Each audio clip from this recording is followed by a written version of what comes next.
People. Okay. All right, guys. It is time to actually start with this nonsense. I was going to say, my name's Jacob Sire, but you all know who I am. I reached out to all of you. So thank you for being here. I see there are 11 of you here now. I'm going to try something that I've never tried before. I'm going to write a song from start to finish. And I'm going to try to keep it pretty concise. Dribble guitar at the same. The only guy who played guitar and dribbled the ball at the same time. I think I must have missed something. All right, I'm gonna try something I've never tried before. I'm gonna try to write a song from start to finish, and I'll just kind of talk to you about my process. I'm gonna try and keep it pretty quick, maybe 20, 30 minutes, but we'll see how it goes. I've got my GR Bear here. Oh, you can see too that I'm in a new space. These right here are not flowers. For a second I thought they were flowers. They're pillows and boxes and stuff we're taking back to storage because it's still kind of a disaster in here. The view that I've got is great. It's nice studio setup, new desk, cool books, and that's it. Violet says, I can't see the video from my behind because of restricted mode. How can I watch from, but I can watch from the TV with Maurice. Why is it restricted? First live stream problems. Oh, your friend Hannah, sweet. This could be risky content. Nothing more risque than a 30-year-old white man playing acoustic guitar. Okay. All right, I'm gonna go ahead and I don't know how to do this. I'm gonna have to look this up later. Perhaps you need to log into YouTube. Perhaps, yeah. Lucas came in and said maybe on your device it needs to be logged in. It could already be. But anyway, I'm going to keep rolling. So my plan here was to noodle a little bit. I haven't prepared for this in any way. I've been playing today. I haven't done any kind of improvising or any kind of writing today to prepare for this, but I've been playing things that have already been written. I've played some arrangements. I've played some covers. I've just gotten my fingers warmed up. My creative mind is kind of nervous right now, but I think it's going to be fine.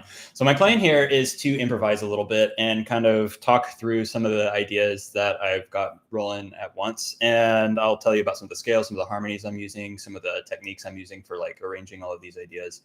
And then once I feel like I've got enough ideas, I am going to do my best to put them into sections and arrange a song out of them. So I am going to start in drop D. That's the first thing I'm going to say. So it sounds like this. Jordan says noodle. That's exactly what I'm going to be doing.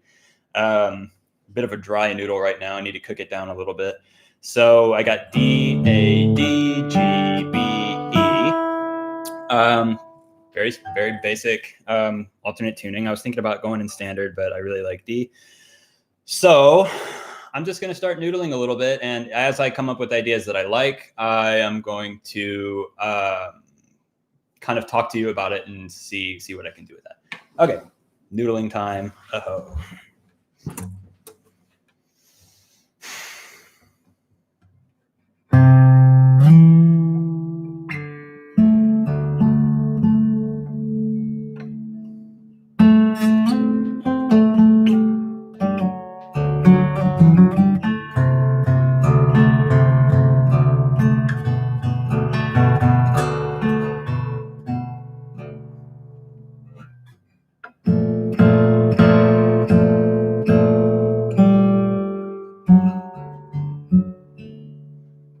So I really already liked a lot of this. What's happening now is I'm generally playing around a key center of D. I'm using a D Mixolydian mode, which is a 5 in the key of G. What I mean by that is that if I were to play in the key of G, I would go G, B, and I get a G. Yeah, G. So G, A, B, C, D is the most important note in that scale. So if I went from D up to the next D in the key of G, which only has one sharp, that would give me a D Mixolydian scale. So,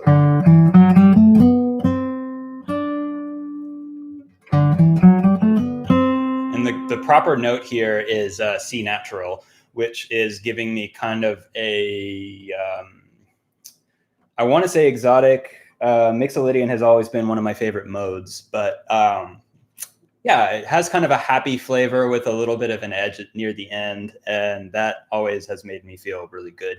So I'm just going to noodle around with Mixolydian a little bit and yeah, see where the rest of that goes.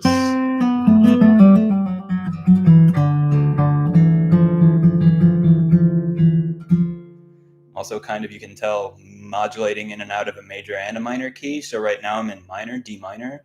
1, 2, flat 3, 4, 5.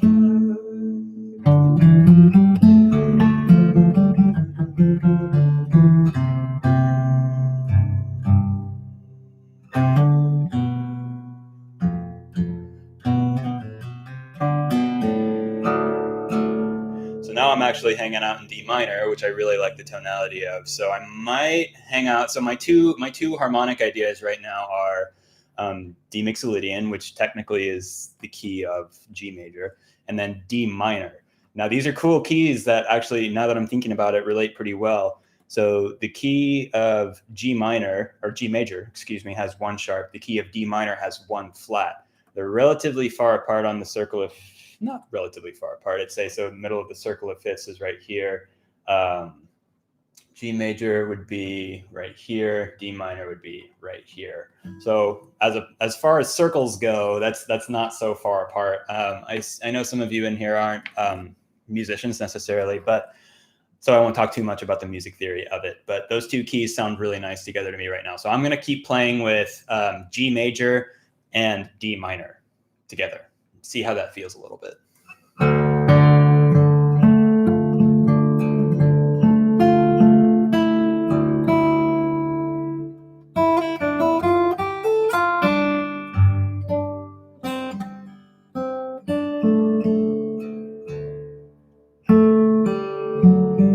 little bit of D major there. D Mixolydian with that flat 7. D minor now. Back to major. So all I'm doing right now, like I told you, I'm exploring around some of the modes of D major, using this low D as sort of a drone. You know, I can change my notes up, and as long as I'm aware of what modes I'm playing, that gives me a better direction, a better sense of where I want to move next. So I'm going to keep, so now, okay, I've done enough improvising. I've talked a little bit about the theory behind it, playing in G major and in D minor. That's right. Now I'm going to start kind of trying to find hooks. And what I mean by a hook is something that will catch you and get stuck in your head. I don't know if this is going to be super effective. I will see. So let's start. What I'm going to try to do to come up with a hook is stay in a small range. You notice that when I was playing just now, I was going kind of all up and down the scale. And then, you know, there's a lot of notes in between there to, not doing really well at talking and play at the same time, but there are a lot of notes in there that are easy to forget. So now what I want to do is bring those notes in and create something that might be a little bit easier to follow. Let's see.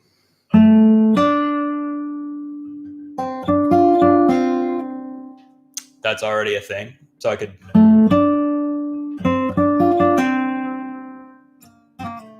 add some little decoration. But I'm not really sold on that yet, so I'm going to keep messing around.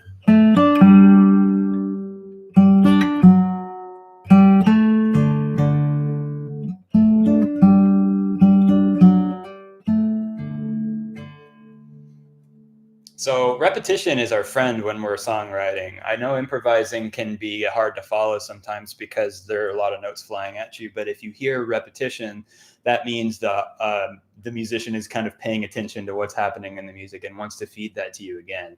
They might be throwing a bunch of notes around and they like the way something sounded, so they're going to take that something, whether it's 2 or 3 notes, and repeat it. And if it's even repeated in a slew of notes, you might catch it again. So let me see if I can do that again.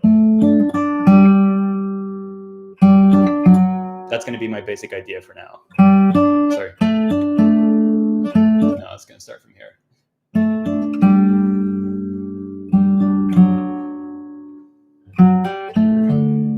I'm going to stick with that for a little bit, okay?